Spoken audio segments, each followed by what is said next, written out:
welcome to issue 225.1 of Marauder Champions Monthly, a podcast about Marvel Champions, a living card game by Fantasy Flight Games. Here, we take a good look at that most critical piece of the game, the Marauders.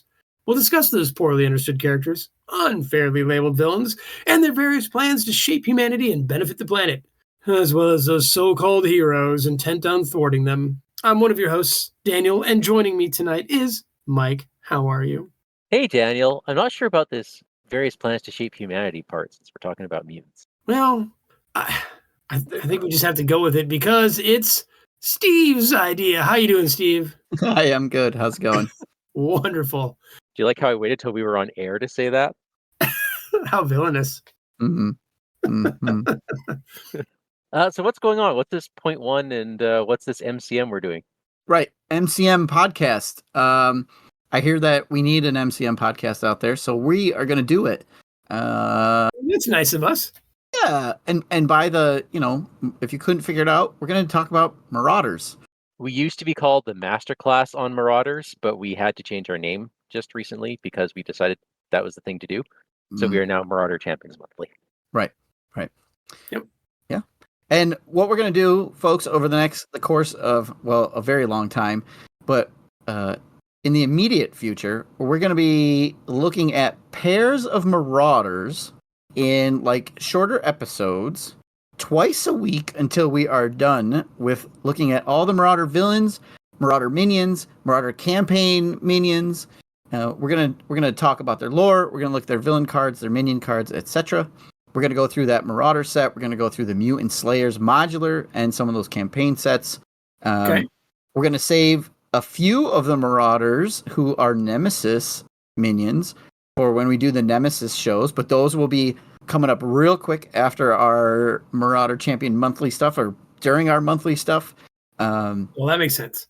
Yep. So we're going to look at those, and then we're going to talk. Eventually, we're going to get into the Morlock Siege and On the Run. So you thought we did a lot of Sentinels. We are going to do a lot of Marauding. So we're going to be tired of Marauding, I bet, aren't we?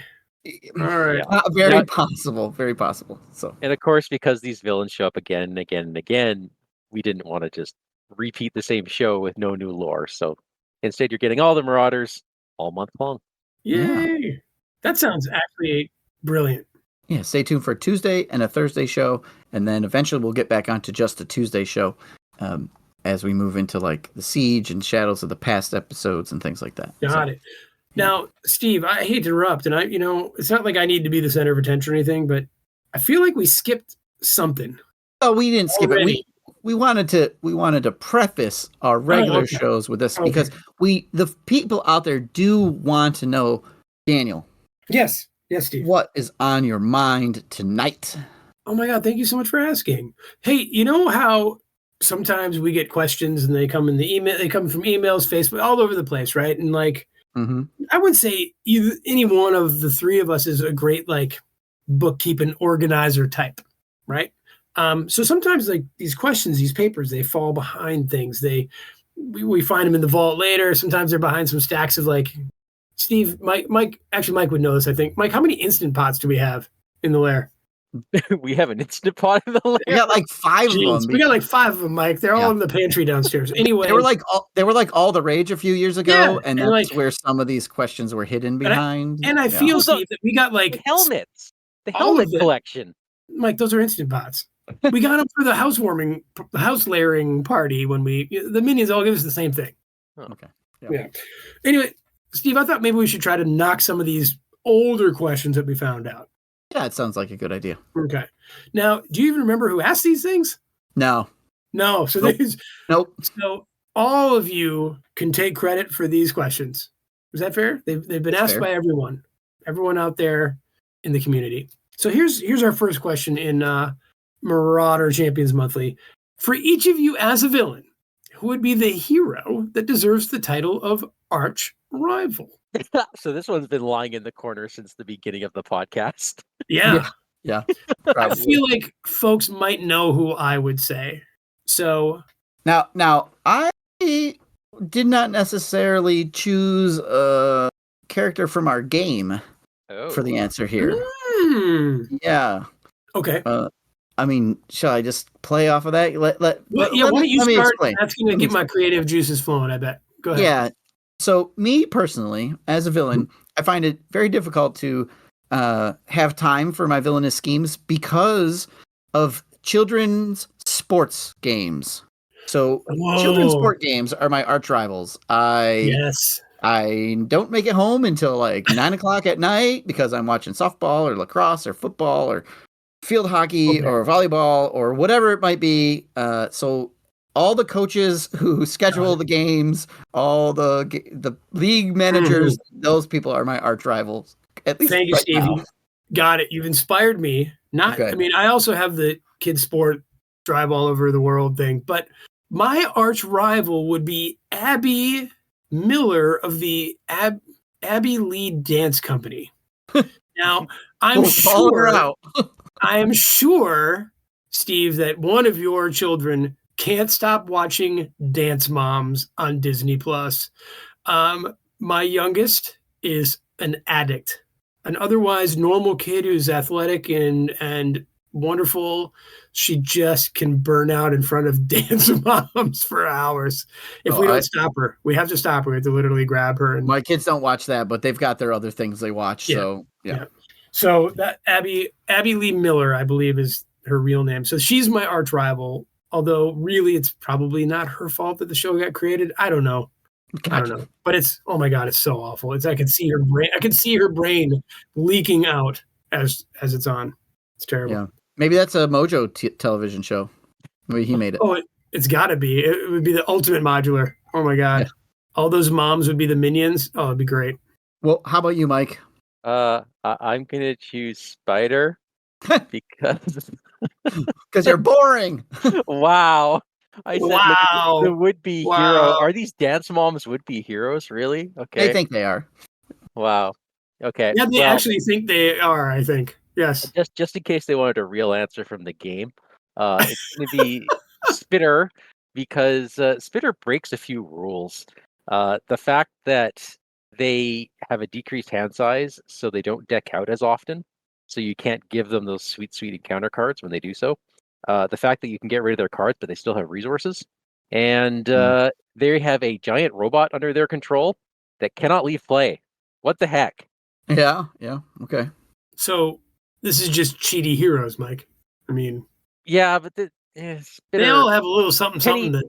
Kenny Parker takes it to another level. I agree. Okay. Well, thanks for bringing us to the reality of the show, Mike. Yeah, way to make me feel bad. Well, we covered all the bases. Yeah, totally. Yeah. Now, Steve, you said that we're talking about two Marauders an issue. Well, who's on the docket for tonight? So tonight, Mike is going to tell us all about Riptide, and I am going to tell everyone all about Greycrow. Nice. Yeah, we're going to let Mike kick us off with Riptide. Okay, wow, Riptide. This is who we're starting off with, eh?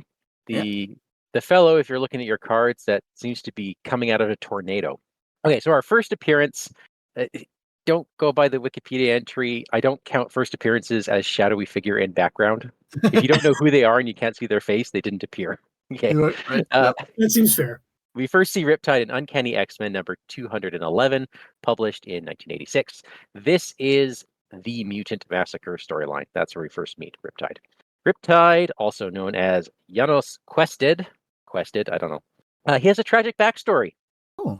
Janos's X gene was activated while performing a triple axel at the 1984 Winter Olympics in Sarajevo, which, as we all remember, turned into a dodecacentuple axel and released a flurry of calcaneus protrusions that brutally impaled hundreds of innocent spectators in an event that totally didn't happen because they made that up, because I couldn't actually find any background information. I was going to say I lost my Uncle Joe to that, but I guess I didn't. So Maybe you didn't. No, we know nothing about this guy, which is fine because he dies really quickly. He comes back, but it's a clone, so it doesn't really count. Janos actually dies. So his power is that he spins around really fast and fires out calcaneus protrusions. I didn't make that part up. He fires them out at incredible speeds. Mike, I'm sorry to stop you. Can you define calcaneus? You see, there's these bony things come out of his arm, and they happen to be exactly in the shape of Japanese throwing projectiles. Like 9 shuriken? shurikens. Oh, like yes. calcium. Yes. Yeah. Yes. Hey, sometimes mutant powers mimic life. I don't know. And he does so at incredible speeds, fast enough to pierce steel. And he's basically a shrapnel bomb. That's where you go, oh, he's cool. And then you go, oh crap, this guy's horrifying. Yeah, he's terrifying. He's a shrapnel bomb, a living shrapnel bomb. He takes a bunch of X-Men out of the picture for many issues. So he's effective. All right. But unfortunately, he is killed in Uncanny X-Men number 211, which, yes, sure, he's killed, Mike. is Whatever. also his first appearance. No, I said he is killed. His clone is brought back, but he is dead. He is killed by the so-called soft-hearted Colossus when he grabs him by the throat and snaps his neck. Oh. Now, lucky for the villains, Mr. Sinister keeps samples of their DNA, so he's able to clone Riptide. And Riptide features in a couple of other storylines, most notably the Messiah Complex, where Professor X uses cheaty mind powers to knock him unconscious. But there's really two things you should take away from this. One, his terrifying shrapnel ability never hits his teammates. Oh, that's good. Yeah, he's got amazing aim or something. Yeah, good. And good. two, after the decimation event, this is where most of mutant kind loses their powers. Yep. Guess who keeps his? Riptide. Riptide. Now who's the baddest kid in the sandbox, Colossus? Riptide. Now, doesn't Riptide's ability, doesn't he actually pierce Colossus's skin with his ability? Okay. There's an aside to that. He technically can't unless another one of the Marauders is in the picture. Okay. That is Scrambler. Gotcha. So, Mike, I got a few questions, few comments. So, clones. I think clone is going to come up a lot in these stories. Am I right? Mm-hmm. Okay. Yep. I got some clonosity happening myself in my stories. My other question, and the Messiah Complex, like that, I think probably runs through. M-Day will be a common theme. Yep. I have no idea, based on your description of what this guy does, why his name is Riptide, which is an ocean phenomena that has nothing to do with projectiles outward. There are calcaneous things in the ocean. Okay, but they're not riptides. Daniel, he creates a tide of calcaneous protrusions that rip through people. Through you. Oh, yes. I might say a torrent. Perhaps a torrent. Yeah. And speaking of making no sense, all that really, I don't get how his card works. Well, we haven't got there. Let's get there. I know, but I'm gonna lobby my complaint before we even. Wow. Okay. All right. Well, can we look at the cards? Yeah. Okay. So this is Riptide. Is Assassin and Marauder traded. He has one scheme, one attack with a forced interrupt. When Riptide attacks you or an ally you control, choose. Either place 2 threat on the main scheme and 1 threat on each side scheme, or Riptide gets +2 attack for this attack. And he has 9 hit points per player. On his upgraded form, the B side, he has 2 scheme and 2 attack, doubles his stats. And his force interrupt, again, when he attacks you or an ally you control, you either place 3 threat on the main scheme, plus the 1 on each side scheme, or he gets +2 attack for this attack, and this attack gains ranged and piercing. And he has 12 hit points per player. Okay. So this just makes no sense. He's just full on threats everywhere. He is a living threat. And he should be throwing indirect damage around. He should be hitting everyone at the table. But perhaps the threat is Kitty's bleeding out. The Morlocks are having to duck so they don't die. Colossus is getting hit, or he's knocking over the what's-it-McCall-it thing with his little Chinese stars or whatever they are. No.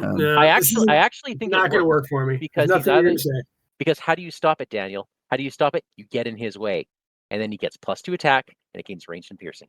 That part is great. Yeah. It's the first bullet. That is lame. It's just not right. I'm sorry. Why don't you tell us about the minion Riptide who says the same thing? Okay, minion Riptide. Hang on. He's got 1 scheme, 1 attack. He's got 4 hit points. Oh, yeah. The same traits, Assassin and Marauder. He has Patrol. Okay, that's new. Forced Interrupt. When Riptide attacks you or an ally you control, choose. And it's the same options from side A. So that's place 2 threat on the main, +1 threat on each side scheme. Or he gets +2 attack for this attack with a single boost icon. Mike, what's going on in the art? What's the pink thing? That's his tornado. It's his water torrent thing. But he doesn't use water. No, it's like Whirlwind. He spins so fast, he makes a tornado, right. and then the star thing he's come out of it. Actually, causing light to bend is what I'm going to say. That's why it appears pink to us. Is it always pink? Because it could be different colors based, like if he's standing on sand or something. No. All right. I will already say right now, this is my least favorite of the Marauders. Whoa! Right out of the gate. Yep. Holy cow! Yep. Wow. Okay. There won't be anyone who makes less sense to me than this guy. And Mike, your story didn't make me think this is a good dude, worthy of my respect and admiration. No, he flat out murders people. Yeah. In the comic, his body count is extraordinarily high. Yeah. I will be talking about really good people who are just misunderstood when it's my turn. Oh, okay. All right. Well, Steve, maybe you'll have a little more luck than I did in convincing Daniel. Okay. So I'm going to talk about Greycrow. Also, first appearance in Uncanny X-Men 211 in 1986. Although you see his shadow one issue sooner. Yeah. Hey, Steve, I read that comic. Yeah, that's a common theme, I think. So. I don't remember reading about any Greycrow. You didn't read about Greycrow because, well, I'll get there in a second. All right. Okay. So he is born John Greycrow, an American Indian of unexplained tribal descent. We don't know. He's just pan-Native American. And he grew up with an abusive father who taught him how to use guns at a very early age. So he ends up joining the U.S. military as young as he can, and he marches off to war in World War II. So this makes him one of our older living mutants, at least, on our side of things. Right. Yeah. So he's great with a gun, and his mutant powers include technomorphic abilities. Technomorphic? Yes. Okay. Meaning he can reform technological devices. Okay. So that turns out to be really nice since he typically wears like a cybernetic form of armor made out of all sorts of parts and weapons and different techno pieces. So he can just like restructure his armor into a gun or other item that he might need. Usually it's just a big gun. So he's really keen on recycling. Okay. But Steve, he also, no matter what, always likes to leave half of his amazing torso exposed. Is that right? Yes. I mean, he's got to show it off, right? Yeah. Well, yeah. I mean, you can't cover all that Arnold Schwarzenegger. You can't cover it up. No. Right. So part of it's covered, part of it's not.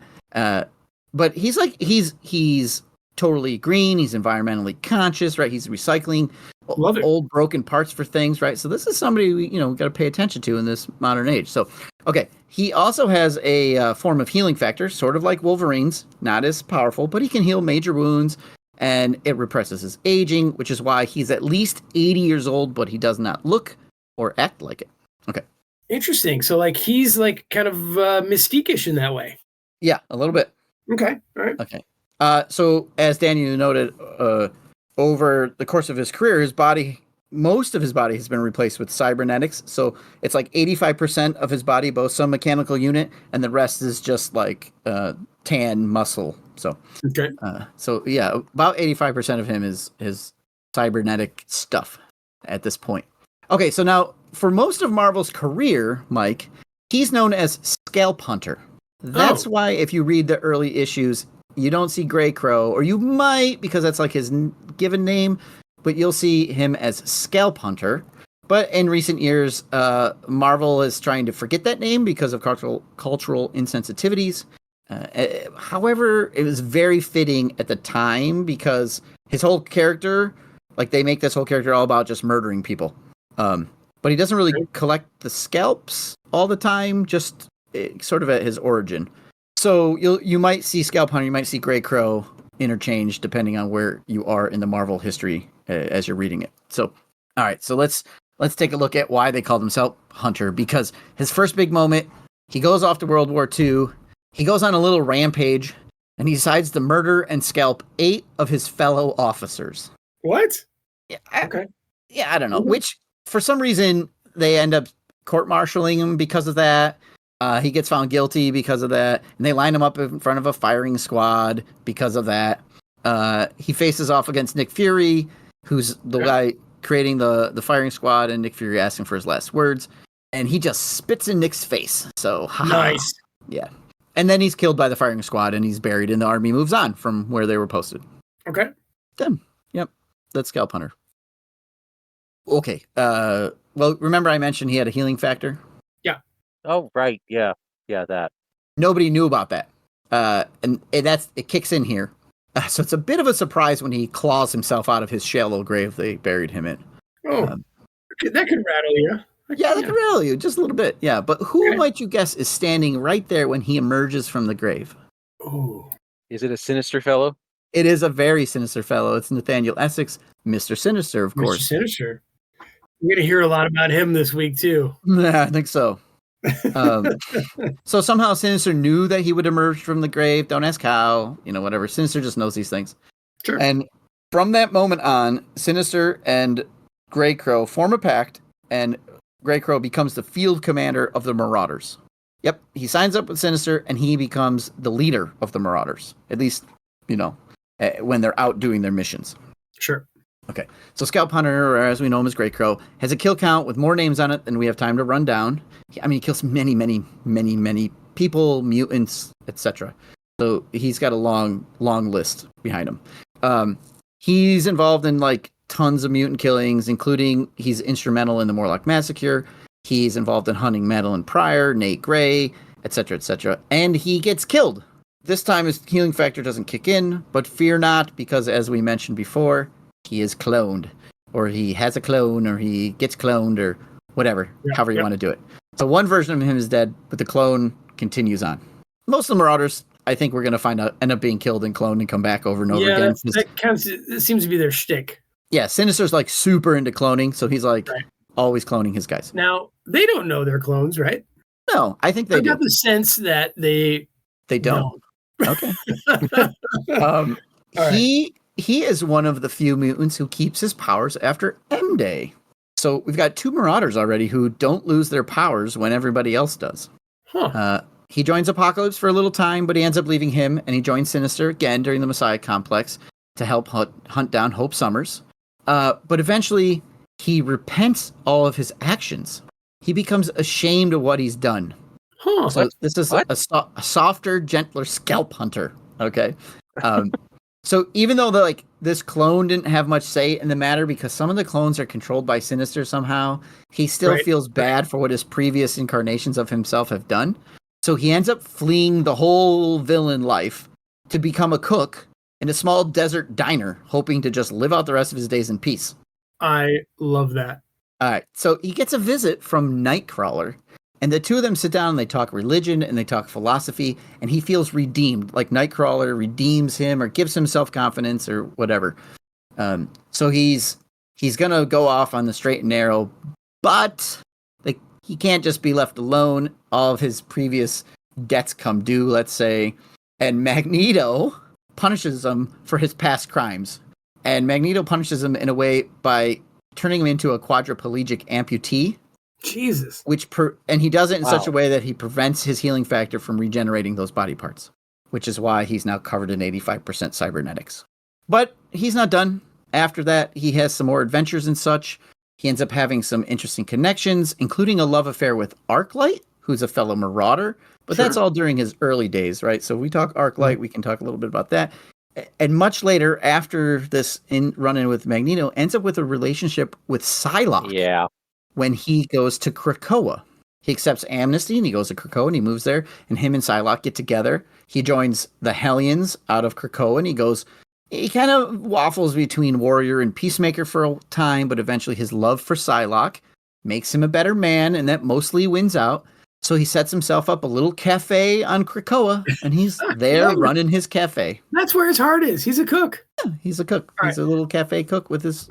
I think 3 themes you introduced here that are going to they're going to thread their way through all of our issues. Yeah, I think so. Redemption, heroes as jerks. Oh, yeah, for sure. Yeah, absolutely. And Krakoa. Yes.